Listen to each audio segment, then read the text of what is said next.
का स्वागत है मेरे यूट्यूब चैनल पर। तो हम +2 क्लास की बिजनेस स्टडी कर रहे हैं। इसमें हमने फर्स्ट चैप्टर कंप्लीट कर लिया था, nature and significance of management. इसी सीरीज़ में हम आगे बढ़ते हुए देखते हैं कि प्रिंसिपल ऑफ मैनेजमेंट क्या होता है। मैनेजमेंट होता है प्रबंध। प्रिंसिपल ऑफ मैनेजमेंट का मतलब हो गया कि प्रबंध करने के लिए कुछ रूल रेगुलेशन, कुछ गाइडलाइन है, उनको क्या बोला जाता है? प्रिंसिपल ऑफ मैनेजमेंट बोला जाता है। Concept of principle of management. Principle of management are the broad and general guideline for managerial decision making. जो मैनेजमेंट में क्या है, डिसीजन मेकिंग लिया जाता है, उनके लिए क्या है, ये एक जनरल गाइडलाइन है जिनके द्वारा कोई भी मैनेजर क्या है, डिसीजन ले सकता है। They are different from principle of science as they deal with human behaviour.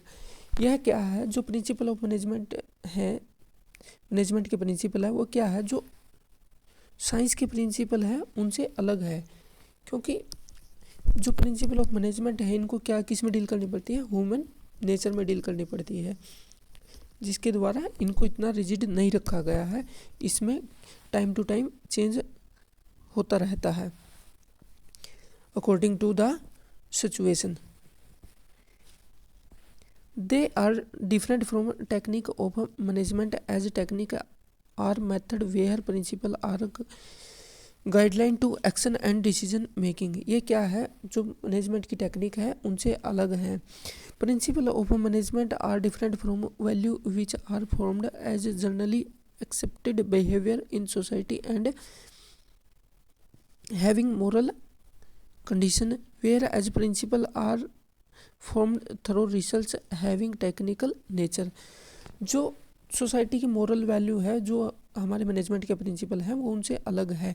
जो प्रिंसिपल का फॉर्म्ड किए गए हैं या इनका निर्माण किया गया है, वो किसके द्वारा किया गया है? रिसर्च के द्वारा या एक्सपीरियंस या प्रैक्टिस के द्वारा इनका निर्माण किया गया है। इस प्रकार ये मैनेजमेंट के प्रिंसिपल हैं, जिसके द्वारा किसी भी मैनेजर को दिशा निर्देश मिलता है कि उसे कोई भी कार्य को किस तरह एफिशिएंट तरीके से कर सकता है। आगे है nature of principle of management. इन जो ये प्रिंसिपल है, सिद्धांत है, इनकी नेचर क्या है? The nature of principle of management can be describe in the following points. ठीक है, एक है यूनिवर्सल एप्लीकेबल। जो प्रिंसिपल ऑफ मैनेजमेंट है, इनका क्या है, वर्ल्ड वाइड इनको हम अप्लाई कर सकते हैं।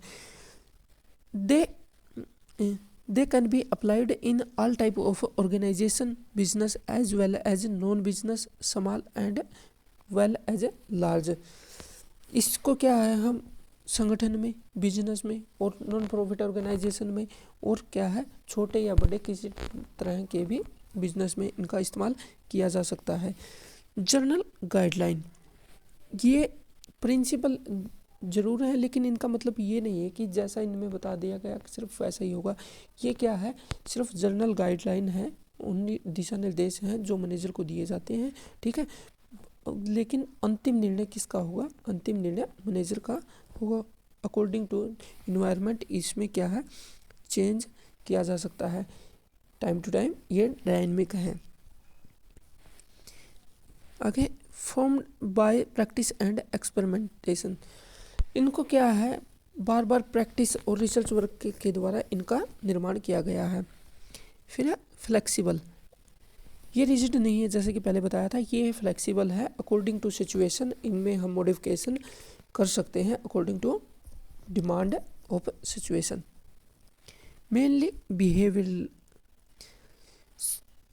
Since the principle aim at influencing human behaviour, they are behavioural in nature. ये क्या है, जनरली क्या काम करते हैं, जो मानव के बिहेवियर पर फोकस करते हैं। नेक्स्ट है कोज एंड इफेक्ट रिलेशनशिप। जब इनका निर्माण किया गया है तो क्या देख के किया गया कि इस सिचुएशन में ऐसा करने से ऐसा होगा। ठीक है, बार बार प्रैक्टिस करने से यही वही कंडीशन हुई ना, तो इससे क्या हुआ, इसमें कोज एंड इफेक्ट आता है कि ऐसा करने से ये होगा। contingent. Their applicability depend upon the prevailing situation at a particular point of time. ऐसा नहीं है कि हर जगह इनका सेम यूजेज होगा, अकॉर्डिंग टू सिचुएशन इसका क्या है यूजेज चेंज होता रहता है। वो मैनेजर को डिसाइड करना होता है कि वो किस तरीके से इनका यूज करेगा। फिर है significance of principle of management, कि मैनेजमेंट के यानी प्रबंध के सिद्धांत के क्या क्या महत्व हैं, लाभ हैं, मेरिट, गुण हैं, विशेषताएं हैं, इसको हम पढ़ेंगे। The significance of principle of management can be derived from their utility which can be understood from the following point. इन पॉइंट के द्वारा हम इसको देख सकते हैं कि इनके क्या क्या बेनिफिट है।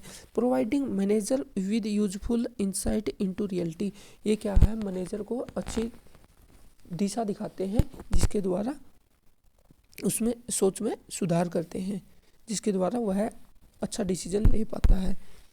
Optimum utilisation of resource and effective administration, इसके द्वारा क्या होता है कि जो हमारे संसाधन हैं उनका हम इस तरीके से उपयोग कर पाते हैं ताकि उनसे मैक्सिमम प्रॉफिट जनरेट कर पाएँ और हमारा एडमिनिस्ट्रेटिव अच्छे तरीके से होता है। साइंटिफिक डिसीजन, साइंटिफिक डिसीजन कैसे कह सकते हैं कि जो ये कोज एंड इफेक्ट के बेस पे बनाए गए हैं कि इस सिचुएशन में ऐसा करने से ऐसा होगा, तो इनके द्वारा जो डिसीजन है मोस्टली सिचुएशन में सेम रहता है, तो इसको हम क्या कह सकते हैं, साइंटिफिक डिसीजन कह सकते हैं। Meeting the changing environmental requirement, इसके द्वारा क्या होता है कि जो इन्वायरमेंट है हमारा वो डायनेमिक है, उसमें डे टू डे चेंज होते रहते हैं, तो इन चेंज की वजह से हमारे बिजनेस को किसी प्रकार का लॉस ना हो, उसके लिए क्या किया जाता है, ये मैनेजर को या मैनेजमेंट को एडमिनिस्ट्रेशन को गाइडलाइन देते हैं। आगे है फुलफिलिंग सोशल रिस्पॉन्सिबिलिटी। जैसा हमने लास्ट वीडियो में बताया था कि कोई भी बिजनेस होगा उसका एग्जिस्टेंस कहाँ होता है, सोसाइटी में होता है, वो सोसाइटी के रिसोर्स को यूज करके ही आगे बढ़ता है, तो उसका भी कुछ दायित्व होता है कि उस सोसाइटी के प्रति अपनी क्या दिखाए, अपनी सहानुभूति दिखाए या उसके लिए कुछ फेवर करे। तो ये क्या करते हैं, फुलफिल सोशल रिस्पॉन्सिबिलिटी, जो सोशल रिस्पॉन्सिबिलिटी है हमारा सामाजिक दायित्व है उसको ये पूर्ण करते हैं। आगे है management training education and research, ये किस पर जोर देते हैं कि जो हमारे मैनेजमेंट है उसको ट्रेनिंग एजुकेशन और रिसर्च मतलब डे टू डे अपने नॉलेज में इंक्रीमेंट करते रहना चाहिए। हमारे जो प्रिंसिपल ऑफ मैनेजमेंट है वो मेनली किसने है, हम 12th क्लास के अंदर सिर्फ 2 को पढ़ेंगे। एक है हमारा टेलर साइंटिफिक मैनेजमेंट, एक है हमारा साइंटिफिक मैनेजमेंट और दूसरा है हमारा एडमिनिस्ट्रेटिव मैनेजमेंट या प्रशासनिक प्रबंध। जो हमारे साइंटिफिक मैनेजमेंट के फादर हैं, फादर ऑफ साइंटिफिक मैनेजमेंट है वो है F.W. टेलर यानी फ्रेडरिक विंसलो टेलर, और जो हमारे प्रशासनिक प्रबंध के पिता हैं या फादर हैं उनका नाम है हेनरी फेयोल। तो सबसे पहले हम देखते हैं साइंटिफिक मैनेजमेंट क्या होता है। F.W. टेलर यानी Frederick Winslow Taylor was an American mechanical engineer who believed in analysing the work scientifically and find one best way to do any work.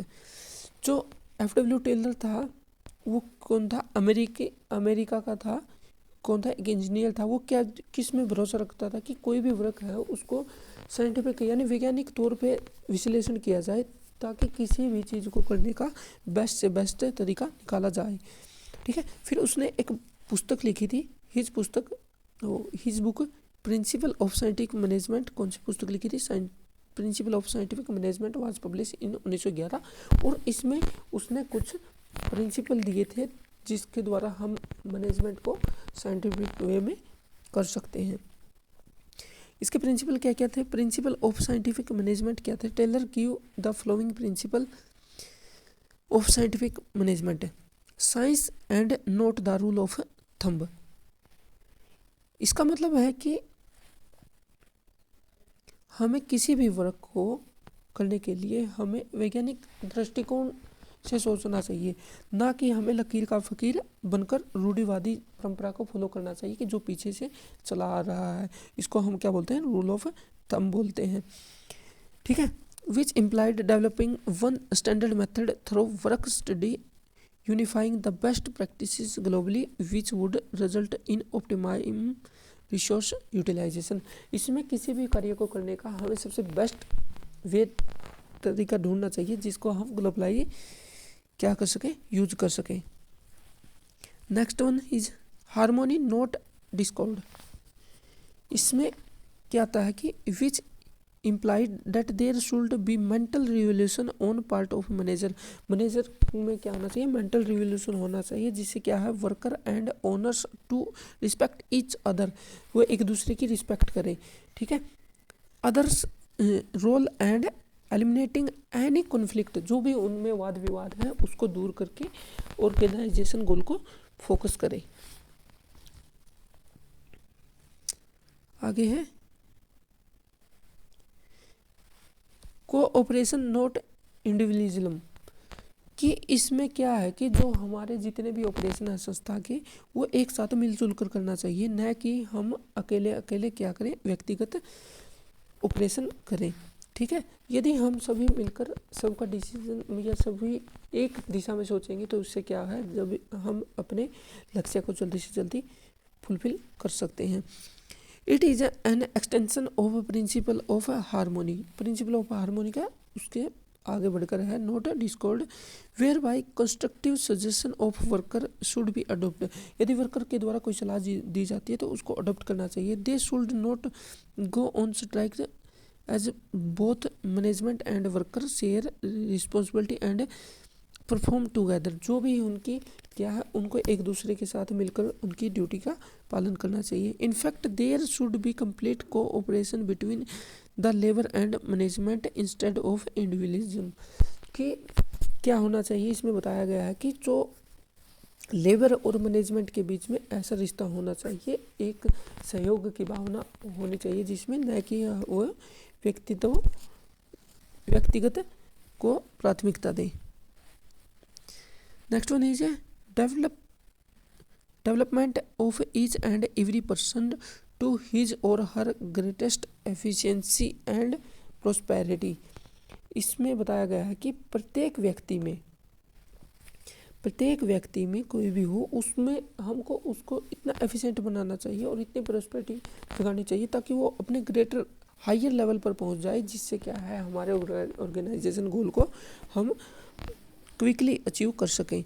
Which implied development of competency of all person of an organization after their scientific selection and assigning work suited to their temperament and ability, कि प्रत्येक व्यक्ति को जो उसकी काबिलियत के आधार पर या जो उसका दृष्टिकोण है या टेम्परामेंट है उसके अकॉर्डिंग हमें क्या करनी चाहिए, जॉब देनी चाहिए, जिससे वो अपना 100% देकर बेस्ट रिजल्ट लेके आए।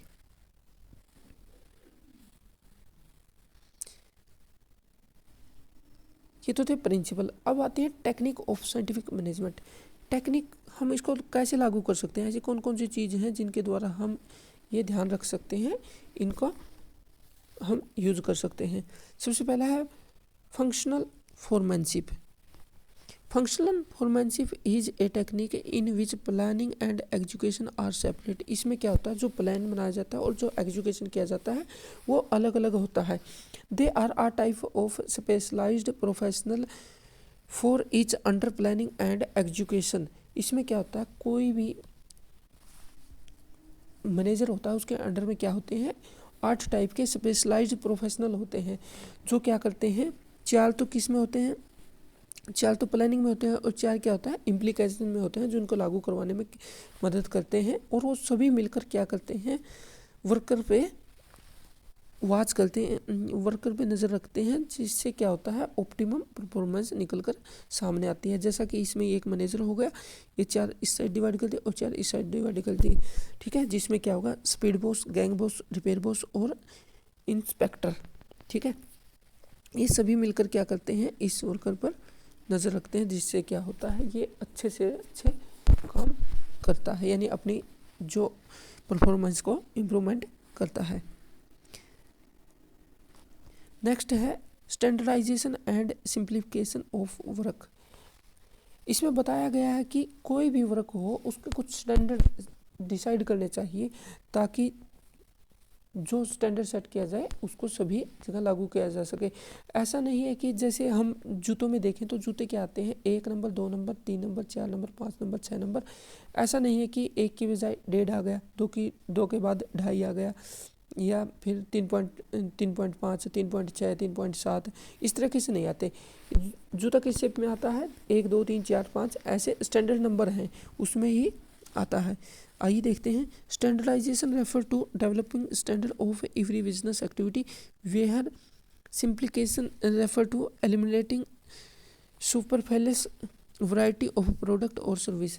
इसमें क्या है, सिंप्लीफिकेशन मतलब सरलीकरण करना, कि उसके अलग अलग वैरायटी को मिलाकर हम कम से कम उसकी वैरायटी को मिलाकर क्या करें, ला सकें। इससे क्या होगा कि मास प्रोडक्शन होगा कोई भी एक स्टैंडर्ड का, और जिससे क्या है हमारा मैक्सिमम यूटिलाइजेशन ऑफ रिसोर्स होने के साथ साथ ही हमारे क्या होगी, ये cost of labour, machines and tool क्या होगा, उसकी बचत होगी, जिससे हमें क्या होगा, ज़्यादा से ज़्यादा प्रॉफिट होगा। Utilisation of equipment and increase turnover. Next one is method study. Method study है the objective of a method study is the final out one best way of doing the job to maximise efficiency in the use of materials, machinery, man power and capital. हमें क्या है कि material, machinery और man power और capital का क्या है, इस तरीके से यूज करना ताकि हम उसके सबसे बेस्ट ऑप्शन को निकाल सके, कि हम कोई भी एक सबसे बेस्ट ऑप्शन निकालना और फिर उनको उसी तरीके से करना। इससे क्या है, मेथड स्टडी, कोई एक ऐसा मेथड निकालना जो सबसे बेस्ट हो। Next one is motion study. Motion study seek the eliminating unnecessary motion in execution of a job to enable it to be complete in less time efficiently.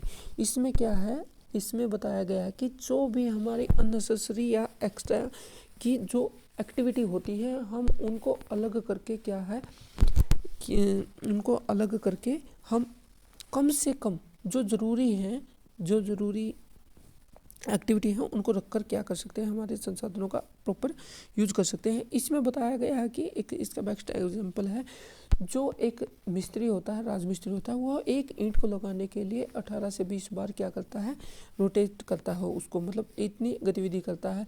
लेकिन यदि हम उसको साइंटिफिक वे में वो अपना काम करे तो उसको कम से कम वो क्या है 3 या 4 तक लेके आ सकता है। नेक्स्ट है time study. It determines the standard time taken to perform a well-defined job. यह क्या है, यह निर्धारित करने से है कि कोई भी चीज़ या कोई भी काम को करने का क्या है, एक फिक्स टाइम होना चाहिए, स्टैंडर्ड टाइम होना चाहिए कि इतना टाइम में ये काम कंप्लीट हो जाएगा। जिससे क्या है, the objective of time study is determine the number of worker to be employed, framed suitable incentive scheme and determine labour cost. इससे क्या है, यदि कुछ स्टैंडर्ड सेट करने के बाद यदि कोई लेबर है, कोई कर्मचारी है, अपनी जॉब को कम टाइम में करता है, यानी अच्छे से कंप्लीट करता है जल्दी, तो क्या है, हम उसको इनिशिएटिव दे सकते हैं, ठीक है, उसका मोटिवेट कर सकते हैं। यदि कोई व्यक्ति ठीक का स्टैंडर्ड टाइम में करता है, क्या है, हम उसको थोड़ा बहुत मोटिवेट कर सकते हैं, ठीक है, ताकि वो और अच्छे से करे। और यदि कोई स्टैंडर्ड टाइम से भी कम में करता है, मतलब स्टैंडर्ड टाइम से भी ज़्यादा लगाता है, मतलब एक्स्ट्रा टाइम लगाता है, तो उस कंडीशन में क्या कर सकते हैं, हम उसका इनिशिएटिव है, जो उसकी पेमेंट है उसको कम कर सकते हैं, ताकि वो क्या हो और अपनी परफॉर्मेंस को इम्प्रूव करने में जोर लगा सके। नेक्स्ट वन है फटीग स्टडी। फटीग स्टडी होता है कि थकान के बारे में सोचना है, थकान के बारे में डिसीजन लेना। Fatigue study seek to determine amount of frequency और rest interval in complete a task. इसमें हमें डिटरमाइन करना चाहिए कि हम किसी कार्य को करने के लिए हमें कितना टाइम लगेगा और उस टाइम को करने के लिए हमें बीच में कहीं रुकने की ज़रूरत है या नहीं है। तो मतलब कितने टाइम बाद व्यक्ति थक जाता है और उसको कितने टाइम हम आराम देकर उसको फिर उसी सिचुएशन में ला सकते हैं। Next one is differential pieces wages system. इसमें क्या है कि ऐसा नहीं कि सबको समान वेजेस मिलनी चाहिए। इसमें ये बताया गया है कि जैसे जैसे कोई व्यक्ति अपने काम को अच्छा करता है, कोई बेहतर करता है, तो हम उसको क्या कर सकते हैं, मोटिवेट कर सकते हैं एक्स्ट्रा बेनिफिट देकर। लेकिन यदि कोई व्यक्ति अपने काम को नहीं करता तो उसकी क्या कर सकते हैं, हम उसकी सैलरी काट सकते हैं, उसका इनिशिएटिव कम कर सकते हैं। तो इस कंडीशन में क्या होगा कि वह अपने काम को अच्छे से करेगा और प्रत्येक व्यक्ति को उसकी जो भी है उसके किए गए कार्य के अनुसार ही पैसा मिलेगा। इसमें बताया गया है differential pieces wages system seek to reward a more efficient worker by giving him her more wages for more quantity of standard production achieved। जैसे जितना उसे अधिक प्रोडक्शन किया उसके लिए उसको एक्स्ट्रा बेनिफिट दिया जाना चाहिए। Next one is mental revolution. Mental revolution क्या होता है? It involves a change in the attitude of worker and management toward one other from competition to क्या है, कोऑपरेशन। इसमें क्या है, जो संस्था में काम करने वाले हैं, चाहे वो मैनेजर हो, लेबर हो या एडमिनिस्ट्रेटिव हो, उनका हमें मेंटल रिवोल्यूशन करना चाहिए, जिससे क्या होगा कि उनका एटीट्यूड एक दूसरे के प्रति कंपिटिटिव का न रहकर, मतलब प्रतिस्पर्धा का न रहकर, उसमें क्या हो, एक दूसरे के प्रति सहयोग की भावना आए, मिलजुल कर क्या करें, वो एक दूसरे के साथ सहयोग करें और काम करें। ये थे हमारे एफडब्ल्यू टेलर यानी फ्रेडरिक विंसलो टेलर के द्वारा दिए गए प्रिंसिपल, और इसको क्या कहा जाता है, वैज्ञानिक प्रबंध भी कहा जाता है। और अब हम देखते हैं Fayol principles of management. Henry Fayol थे, उन्होंने जो अपने प्रिंसिपल दिए थे उनके बारे में देखते हैं। और इनको क्या कहा जाता है, प्रशासनिक प्रबंध का पिता कहा जाता है। और इन्होंने 14 प्रिंसिपल दिए थे, जिसके द्वारा हम आज भी वर्ल्ड वाइड इनका यूज करते हैं। चलिए देखते हैं। Henri Fayol was a French mechanical engineering. Henri Fayol कौन था? एक फ्रेंच मैकेनिकल इंजीनियर था। Who give 14 general principle of management which are as under. इसने 14 सिद्धांत दिए थे, 14 सामान्य सिद्धांत दिए थे, जो इस प्रकार हैं। डिवीजन ऑफ वर्क, इसका सबसे पहला सिद्धांत है डिवीजन ऑफ वर्क। इसमें इसने बताया गया है कि कोई भी जॉब है या कोई भी टास्क है, उसको हम छोटे पार्ट में डिवाइड कर क्या कर सकते हैं, किसी व्यक्ति को असाइन कर सकते हैं। और यदि व्यक्ति वो बार बार उसी कार्य को करेगा तो वो उसमें क्या होगा, स्पेशलाइज हो जाएगा, उसकी विशेषज्ञता प्राप्त कर लेगा और उस काम को अच्छे से करेगा। Work is divided into small task job and each one is done by a trained specialist which lead to greater efficiency. Second आता है अथॉरिटी एंड रिस्पॉन्सिबिलिटी। इसमें क्या है, manager are empowered with authority to give order and obtain obedience and responsible for the accomplishment of task for which they are granted authority। इसमें बताया गया है कि जब भी हम किसी को अथॉरिटी दें या किसी काम करने को क्या कर दें, काम करने के लिए दें, तो उसके साथ क्या करना चाहिए, हम उस अथॉरिटी के साथ हमें क्या करना चाहिए, रिस्पॉन्सिबिलिटी भी देनी चाहिए, ताकि यदि कोई भी व्यक्ति उस काम को पूरा न करे तो क्या हो, वह उसकी जिम्मेवारी हो। यदि किसी की जिम्मेवारी होगी तो वह अच्छे से उस कार्य को कंप्लीट करेगा। नेक्स्ट वन इज डिसिप्लिन यानी अनुशासन। It is obedience to organisational rule and employment agreement which are necessary for working of organisation. इसमें क्या है कि हमें एक ऑर्गेनाइजेशन में अनुशासन यानी डिसिप्लिन बना के रखना चाहिए ताकि क्या हो, एक अच्छा इन्वायरमेंट क्रिएट हो सके। नेक्स्ट है unity of command. There should be only one boss for every employee. एक एम्प्लॉय के ऊपर एक बॉस होना चाहिए। If an employee get orders from two superior at the same time, principle of unity of command is violated. इसमें क्या है बताया गया है कि प्रत्येक जो भी कर्मचारी है उसके ऊपर एक बॉस होना चाहिए, उसी के द्वारा उसका ऑर्डर दिया जाना चाहिए। यदि ऐसा नहीं होगा तो क्या होगा कि किसी भी व्यक्ति के पास दो बॉस हैं, दो या दो से अधिक बॉस हैं, यदि एक सेम टाइम पे वो उसको ऑर्डर देंगे तो उसमें दुविधा में पड़ जाएगा कि पहले वाले का काम पहले पूरा करे या दूसरे वाले का पहले पूरा करे। तो इस प्रकार से क्या होगा, वो दोनों काम नहीं कर पाएगा और काम वहाँ का वहाँ रह जाएगा, और इससे क्या होता है, मैन पावर इफेक्ट होती है। Next one is unity of direction. जैसा हमें यूनिटी ऑफ कमांड में बताया गया था, यूनिटी ऑफ डायरेक्शन में देखते हैं कि each group of activity having the same objective must have one head one plan. This ensure unity of action and coordination. इसमें क्या है कि जो एक संस्था में जितने भी ग्रुप हैं, जितने भी डिपार्टमेंट बनाए गए हैं, उनका एम है, जो एक लक्ष्य है वो एक ही होना चाहिए, ताकि पूरी संस्था एक लक्ष्य को प्राप्त करने के लिए, एक ऑब्जेक्टिव को प्राप्त करने के लिए अग्रसर हो, और हम अपने जो भी मैन परफॉर्मेंस है उसका बेटर यूटिलाइजेशन कर सके। नेक्स्ट वन इज है subordination of individual interest to general interest. इसमें बताया गया है कि हमें खुद के व्यक्तिगत हित को छोड़कर क्या करना चाहिए, हमें संस्था के हित को प्राथमिकता देनी चाहिए। The interest of an organisation should take priority over the interest of any one individual employee. Next one is remuneration of employee. The overall pay and compensation should be fair to both employee and organisation. इसमें बताया गया कि जो भी व्यक्ति की salary बनती है या उसका पारिश्रमिक बनता है तो वो क्या होना चाहिए, उचित होना चाहिए, वो दोनों के लिए उचित होना चाहिए, एम्प्लॉय के लिए भी ऑर्गेनाइजेशन के लिए भी। ऐसा नहीं होना चाहिए कि हम उनका शोषण करें, शोषण करने की वजह से क्या हो, वो डिमोटिवेट होकर काम ना करें। नेक्स्ट वन है सेंट्रलाइजेशन एंड डिसेंट्रलाइजेशन।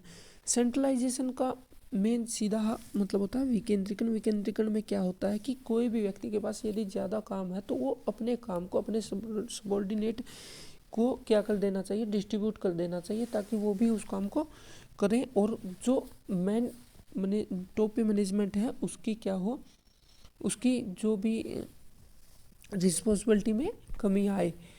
और इसमें और आगे है decentralization.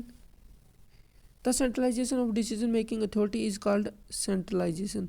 Whether the disappear among more than one person known as decentralization. Centralisation होता है केंद्रीकरण। केंद्रीकरण में क्या होता है कि कोई भी व्यक्ति है जो अपनी मैन पावर को क्या करता है, एक ही जगह रखता है, मतलब अपनी जो भी पावर है वो एक जगह के एक व्यक्ति के पास रहती है, जिससे क्या होता है सब कुछ कंट्रोल करता है। डिसेंट्रलाइजेशन में वो क्या करता है कि अपनी एक्टिविटी को सबऑर्डिनेट में डिवाइड कर देता है, अपनी पावर को उसके साथ अथॉरिटी को भी डिवाइड कर देता है। लेकिन ये ऐसा नहीं कि ज़्यादा होना चाहिए, ये क्या है, बोथ शुड बी बैलेंस। हमें इनको क्या करना चाहिए, बैलेंस में रखना चाहिए।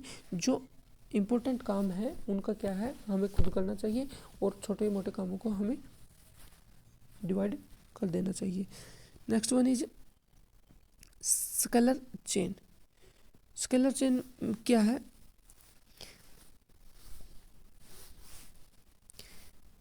Scalar chain the formal line of authority between superior and subordinate from highest to lowest rank is known as scalar chain. जैसा कि ये इसमें दिखाया गया है कि ये ऊपर हाईएस्ट रैंक पे है, ये इसके क्या है, सबऑर्डिनेट हैं, ठीक है। इस प्रकार इनमें जो भी एक्टिविटी होगी, ये जो भी आदेश निर्देश होगा, ठीक है, उसको क्या होगा, एक इसकी डायरेक्शन पहले से डिसाइड होती है, इसी को क्या बोलते हैं, स्केलर चेन बोला जाता है। जैसे क्या है, ए सबका बॉस है और जो ए है और बी और ई के बॉस कौन है, ए है। सी और एफ के बॉस कौन है, बी और ई है। डी और जी के ऊपर कौन है, सी और एफ है। लेकिन इसमें यह बताया गया है कि this chain should not be violated but in emergency, यदि कोई इमरजेंसी है तो at the same level can contact through gang plank. तो इसमें क्या है, यदि किसी टाइप की कोई इमरजेंसी आ जाती है तो उस कंडीशन में ये जो सेम सबॉर्डिनेट हैं, सेम लेवल के, ये आपस में बात कर सकते हैं।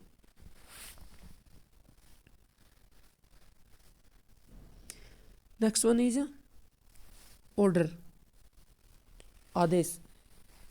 इसमें क्या बताया गया है कि a place of everything and everyone in it place, people and material must be suitable place at appropriate time for maximum efficiency. इसमें क्या है कि जो भी जिस चीज़ को रखने की जगह है, हमें उसका प्रॉपर जगह सेट होनी चाहिए ताकि इमरजेंसी या किसी भी टाइम पे हमें उसको क्या कर सके, ले सके। ठीक है, a proper place for everyone and everything, सब कुछ के लिए एक प्रॉपर प्लेस होना चाहिए। फिर है equity, Ekta. The working environment of any organization should be free for all of discrimination and the principle of justice and fair pay should be followed।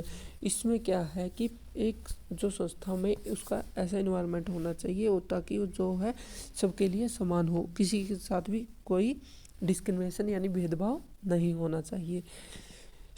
Next one is stability of personnel. इसमें बताया गया है कि after being selected and appointed after due and rigorous produce the selected person should be keeped at the post for a minimum period decide to show result. इसमें क्या है कि यदि किसी व्यक्ति को सिलेक्ट किया जाता है तो उसको एक मिनिमम टाइम पीरियड होना चाहिए कम से कम, जिसके लिए उसको श्योरिटी बनी रहे कि इतने टाइम तक तो वो काम उसमें करेगा। यदि उसको जॉब सिक्योरिटी होगी ताकि वह अपने अच्छे से जो टेंशन भरी होकर यानी डिप्रेशन से बाहर आकर क्या करेगा, अपने अच्छे से काम करेगा। नेक्स्ट वन इज इनिशिएटिव यानी पहल अक्षमता।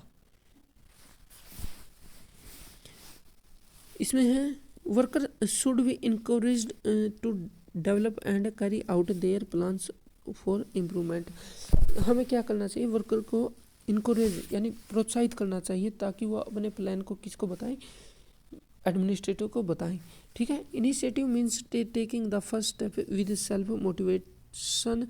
यह क्या है, इनिशिएटिव करने से हमें उनको मोटिवेट कर सकेंगे।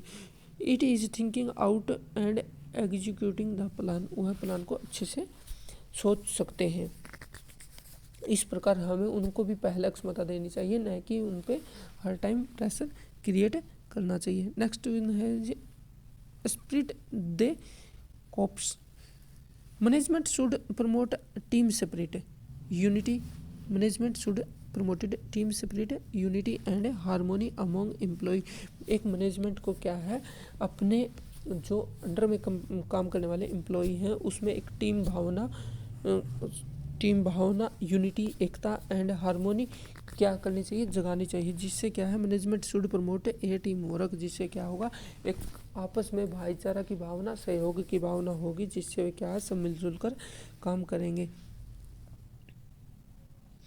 Next one is difference between unity of command and unity of direction.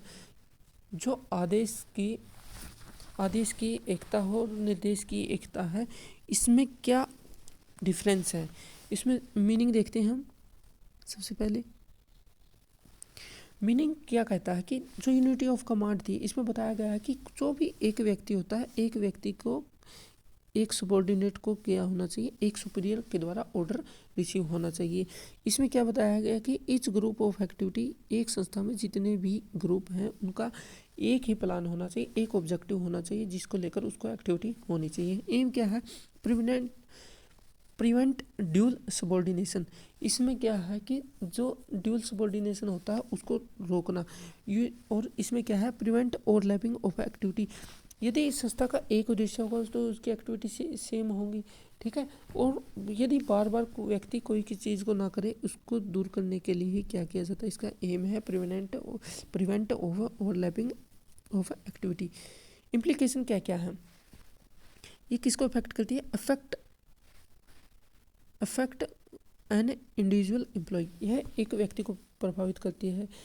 कैसे, जैसे अब उसको किसी को मतलब तो बॉस होंगी, वो दोनों उसको क्या करेंगे, ऑर्डर देंगे, तो उस कंडीशन में वो अफेक्ट होगा, ठीक है। वो किसका ऑर्डर मानेगा, किसका नहीं मानेगा, इससे उसके क्या है, टेंशन की स्थिति होगी। लेकिन यदि इस कंडीशन में यानी यूनिटी ऑफ डायरेक्शन ना हो, तो उस कंडीशन में पूरा ऑर्गेनाइजेशन इफेक्ट होगा, इफेक्ट द एंटायर ऑर्गेनाइजेशन, सभी अपने अपने क्या होंगे, एक्टिविटी करेंगे, उसमें एक दूसरे में क्या नहीं होगी, एकता नहीं होगी, यूनिटी नहीं होगी, यही, ठीक है। तो उसका यदि कोई एक प्लान नहीं होगा तो सबकी एक्टिविटी अलग अलग डायरेक्शन में जाएंगी, जिससे क्या होगा, हम ऑर्गेनाइजेशन के गोल को कभी अचीव नहीं कर पाएंगे, ठीक है। अब आगे देखते हैं कि जो हमारा फेयोल वर्सेस टेलर, फेयोल और टेलर के जो प्रिंसिपल दिए हैं उसमें क्या डिफरेंस है। While the work of Taylor concern shop floor, ठीक है, जो एफडब्ल्यू टेलर था, फ्रेडरिक विंसलो टेलर था, उसका कंसर्न किसके ऊपर था, वर्कर के ऊपर था, जहाँ पर काम किया जाता है। उसका मेन कंसर्न वही था कि हम किसी भी काम को बेस्ट से बेस्ट कैसे करें। लेकिन जबकि क्या था कि the work of Fayol concern general principle application of all type of situation, यह ऑल टाइप ऑफ सिचुएशन में क्या करता, लागू हो सकता है। ये क्या है, मैनेजमेंट को, यह टॉप मैनेजमेंट को के लिए दिशा निर्देश थे, डायरेक्शन थे, गाइडलाइन थी, जिसके द्वारा क्या कर सकता है, वो उनको कंप्लीट कर सकता है या अपने गोल को अचीव कर सकता है।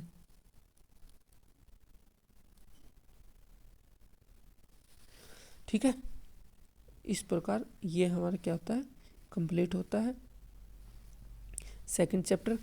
और थैंक यू फॉर वाचिंग। ज़्यादा से ज़्यादा क्या करें, चैनल को शेयर करें, सब्सक्राइब करें। और इस सीरीज़ में हम क्या है, एग्ज़ाम से पहले पहले क्या करेंगे, पूरी 12th का क्या करेंगे, इसको कंप्लीट करेंगे, इन एक वन शॉट समरी करेंगे, जिससे क्या है कि हम आसानी से पूरी चैप्टर को समझ सकेंगे। Thank you.